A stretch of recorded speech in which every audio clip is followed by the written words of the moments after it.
Hello and welcome to the IAS academy. आज हम बात करने वाले हैं प्रेसिडेंट इलेक्शन के बारे में। कल ही बीजेपी ने एनडीए के लिए द्रौपदी मुर्मू जी को राष्ट्रपति पद के उम्मीदवार के रूप में चुना है। आइए सबसे पहले जानते हैं राष्ट्रपति के पद के बारे में। दरअसल हमारे संविधान के आर्टिकल 52 में यह मेंशन है कि there shall be a president of India, मतलब प्रेसिडेंट का होना आवश्यक है।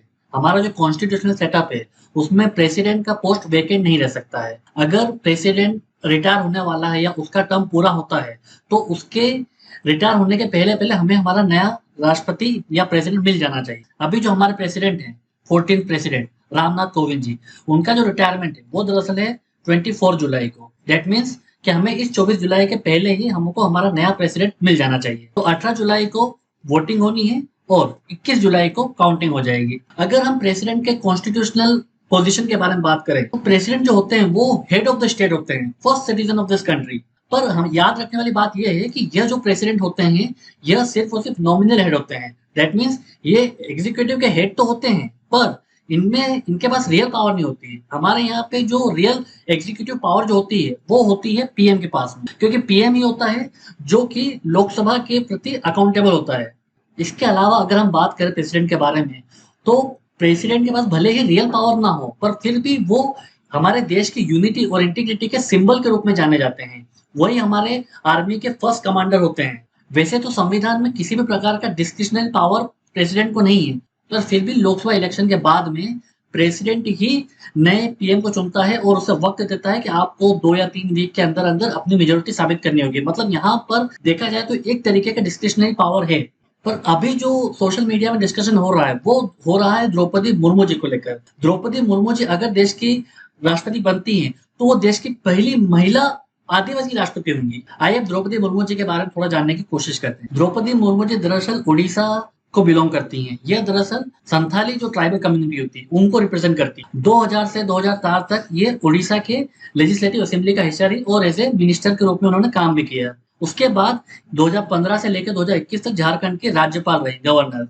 और यहाँ पर जानने वाली बात यह है कि ये पहली बार है कि झारखंड की कोई ट्राइबल गवर्नर रही हो। इनके अपोजिशन में जो यूपीए है, जो कांग्रेस समर्थित है और टीएमसी ने जिनको अपना उम्मीदवार बनाया है वो है यशवंत सिन्हा जी। ये पहले बीजेपी में थे और उसके बाद इनका मन मुटाव हुआ और ये टीएमसी में है फिलहाल, और टीएमसी से उन्होंने अभी रेजिग्नेशन दे दिया है। अब समझने की कोशिश करते हैं कि द्रौपदी मुर्मू जी को ही क्यों चुना गया राष्ट्रपति उम्मीदवार के रूप में। दरअसल इनका जो ट्राइबल बैकग्राउंड है उसे लेकर बीजेपी को एक उम्मीद है कि उससे जो ट्राइबल कम्युनिटी है और जिस स्टेट में इलेक्शन होने वाले हैं वहां पर जो ट्राइबल कम्युनिटीज हैं वो उनके फेवर में आ सकती है। ट्राइबल बैकग्राउंड के अलावा वुमन कैंडिडेचर, दरअसल हमारे देश में वुमन को अभी तक इतना रिप्रेजेंटेशन नहीं मिला है। अगर आप लोकसभा में देखें या स्टेट असेंबलीज में देखोगे तो उनकी जो संख्या है अभी भी उतनी नहीं है। 50% पॉपुलेशन है उनकी भी, फिर भी उनकी अभी तक जो रिप्रेजेंटेशन है वो 10-11% से ज्यादा नहीं हो पा रहा है। तो वुमन प्रेसिडेंट का होना एक सोसाइटी को अच्छा मैसेज जाता है।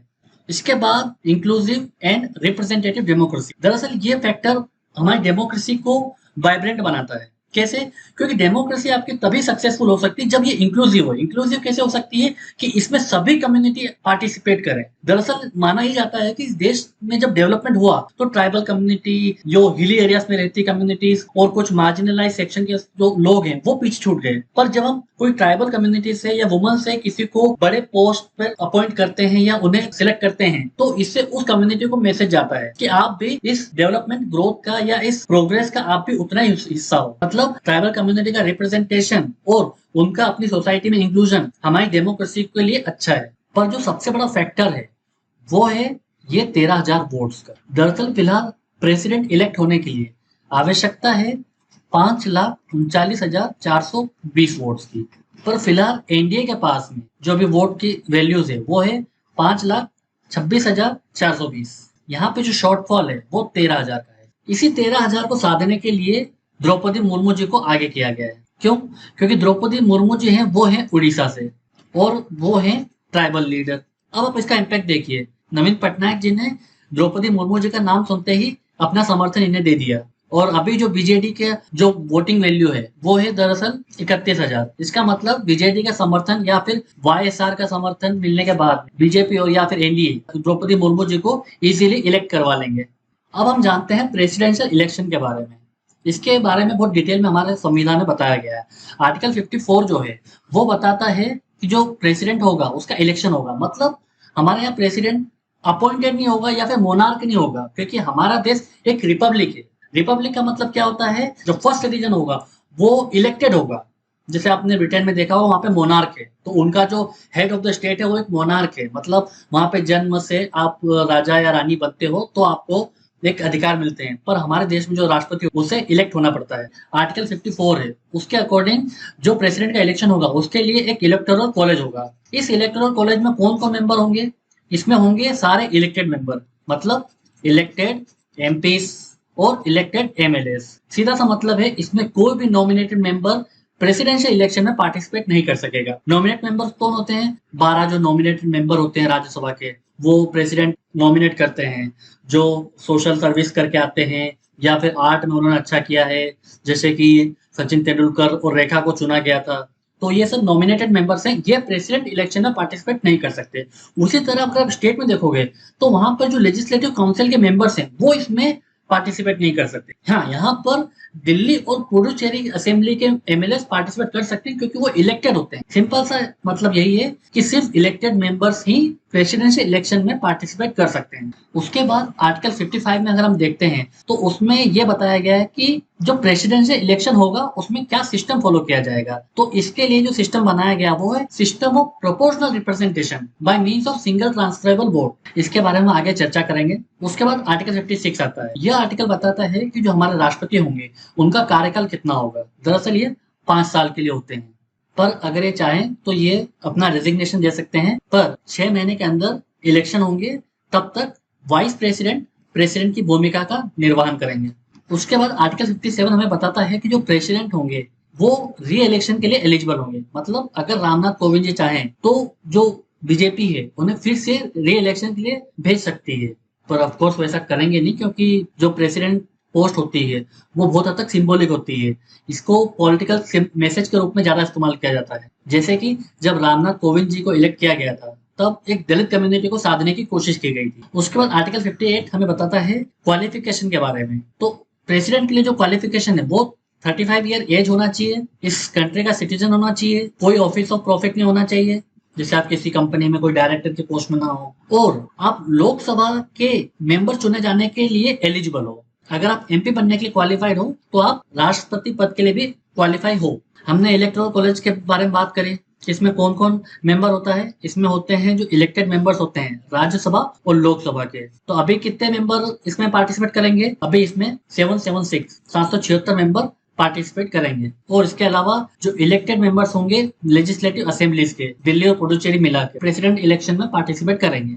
इसके बाद हम प्रोसीजर पर अगर नजर डालें तो सबसे पहले जो प्रोसीजर होता है वो होता है नॉमिनेशन स्टेज। नॉमिनेशन स्टेज बहुत इंपॉर्टेंट है क्योंकि यहाँ पर जो भी प्रेसिडेंट पोस्ट के लिए जो कैंडिडेट होते हैं उन्हें 50 प्रपोजर और 50 सेकेंडर्स की आवश्यकता होती है। यह रूल इलेक्शन कमीशन ने 1974 में इंट्रोड्यूस किया था। क्यों? क्योंकि क्या होता था कि पहले कोई भी व्यक्ति जो क्वालिफिकेशन रखता हो, जैसे कि जिसकी एज 35 ईयर हो, सिटीजन हो और लोकसभा में चुनने के लिए क्वालिफाइड हो, तो वो भी सब लोग प्रेसिडेंट पोस्ट के लिए एप्लीकेशन डाल देते थे। उससे होता क्या था कि बहुत सारे लोग हो जाते, इसलिए बहुत सारे non serious candidate election commission के लिए सिरदर्द बन जाते थे। तो इसीलिए 50 प्रपोजल और 50 सेकेंडर्स का प्रोविजन किया गया। और यहाँ पर एक रूल ये भी है कि कोई भी जो प्रपोजर है वो सेकेंडर्स है, वो एक कैंडिडेट से ज्यादा को नॉमिनेट नहीं कर सकता। उसके बाद बात करते हैं वोट के बारे में। दरअसल यहाँ पे हर वोट की एक वैल्यू है, मतलब एमपी के भी वोट की एक वैल्यू है और एमएलए के भी वोट की एक वैल्यू है। एमपी और एमएलए के वोट की वैल्यू सेम नहीं है, पर जितने भी एमपी से उनके वोट की वैल्यू और जितने भी एमएलए से उनके वोट की वैल्यू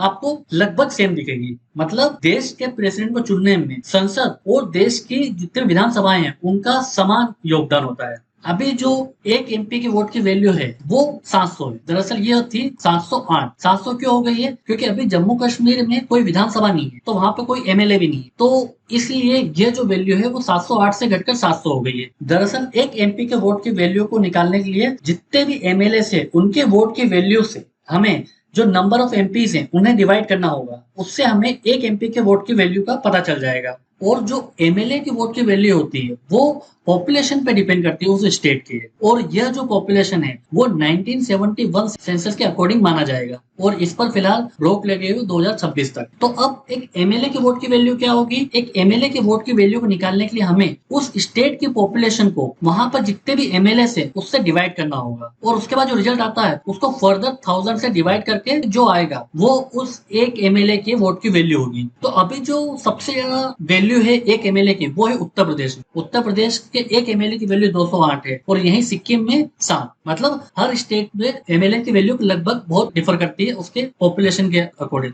मतलब हर स्टेट के एमएलए के वोट की वैल्यू अलग होगी क्योंकि हर स्टेट की जो पॉपुलेशन होगी वो भी डिफर करती है। अब जो प्रेसिडेंशियल कैंडिडेट होंगे उनकी विक्ट्री कैसे डिसाइड होगी? उनकी विक्ट्री डिसाइड होगी जो भी 50% वोट्स ले आएगा वो व्यक्ति जीत जाएगा। अभी जो ये संख्या है वो है 5,39,420। जो ये मैजिक नंबर ले आएगा पहले वो प्रेसिडेंट होगा हमारे देश का अगला। अब बात करते हैं सिस्टम ऑफ प्रोपोर्शनल रिप्रेजेंटेशन की। दरअसल इसमें खास बैलेट पेपर होता है। इसमें जो भी प्रेसिडेंशियल कैंडिडेट होंगे उनके नाम होंगे तो हर कैंडिडेट को उन्हें अपना एक प्रेफरेंस देना होगा। सपोज करो अगर आप द्रौपदी मुर्मू जी को चुनते हो तो उनके नाम के आगे पहला रख दोगे और आप यशवंत सिन्हा जी को वोट देना चाहते हो तो उन्हें दूसरी वरीयता दे दोगे और जो भी तीसरा कैंडिडेट होगा अगर कोई भरता है फॉर्म तो उसे तीसरा पोजीशन दे दोगे। और अगर पहले राउंड के बाद में किसी को 50% मेजोरिटी नहीं मिलती है तो उसके बाद ऐसे बैलेट पेपर लिए जाएंगे जिसमें किसी ने थर्ड कैंडिडेट को अपनी फर्स्ट वरीयता दी है पर चूंकि वो अभी इन दोनों से पिछड़ गया है उसके जो दूसरे और तीसरे नंबर पे जो नाम होंगे वो इनको शिफ्ट हो जाएंगे। उसके बाद ये प्रक्रिया तब तक चलती रहेगी जब तक कि कोई कैंडिडेट 50% वोट ना हासिल कर ले। अब बात करते हैं इम्पीचमेंट के बारे में। संविधान के आर्टिकल 61 में प्रेसिडेंट को इम्पीच किया जा सकता है पर उसके लिए एक ही ग्राउंड बताया गया, वो ग्राउंड है वायलेशन ऑफ द कॉन्स्टिट्यूशन। हालांकि यह वायलेशन ऑफ द कॉन्स्टिट्यूशन फिलहाल कॉन्स्टिट्यूशन में डिफाइन नहीं है पर इम्पीचमेंट की प्रोसेस जरूर है। वो प्रोसेस क्या है? वो प्रोसेस ये है कि किसी भी हाउस में आपको अगर प्रेसिडेंट इम्पीचमेंट के लिए रिजोल्यूशन लाना है तो वह जो रिजोल्यूशन होगा वो कम से कम 1/4 ऑफ द मेंबर उसको सपोर्ट करेंगे, मतलब साइन होना चाहिए। पर वह जो रिजोल्यूशन है वह पास तभी होगा जब स्पेशल मेजोरिटी से उस रिजोल्यूशन को पास किया जाएगा। यहाँ पर स्पेशल मेजोरिटी थोड़ी सी डिफरेंट है। यहाँ पर जो 2/3 मेजोरिटी चाहिए स्पेशल मेजोरिटी वो प्रेजेंट और वोटिंग नहीं है, वो है टोटल मेंबरशिप ऑफ हाउस का 2/3। और फिर अगर ये रेजोल्यूशन पास हो जाता है और जब रेजोल्यूशन नेक्स्ट हाउस में आता है तब एक कमेटी फॉर्म की जाएगी जो प्रेसिडेंट के ऊपर लगाए गए आरोप को इन्वेस्टिगेट करेगी। यहाँ पे प्रेसिडेंट अपने आप को डिफेंड भी कर सकता है पर यहाँ भी रिजोल्यूशन को पास होने के लिए 2/3 मेजोरिटी की आवश्यकता है। तो हमारे देश में प्रेसिडेंट को इम्पीच करना इतना आसान नहीं है। हाँ, हमारे देश के प्रेसिडेंट को चुनने में सेंट्रल और स्टेट दोनों का बराबर का योगदान है पर इम्पीचमेंट में सिर्फ और सिर्फ संसद ही रोल प्ले करती है। और यहाँ पर जो नॉमिनेटेड मेंबर होते हैं संसद के वो भी इम्पीचमेंट प्रोसेस का पार्ट होते हैं भले ही उन्होंने इलेक्शन में पार्टिसिपेट ना किया हो। तो यह थी पूरी प्रक्रिया प्रेसिडेंट के इलेक्शन को लेकर और इम्पीचमेंट के बारे में। तो आज के लिए इतना ही है। Thank you very much.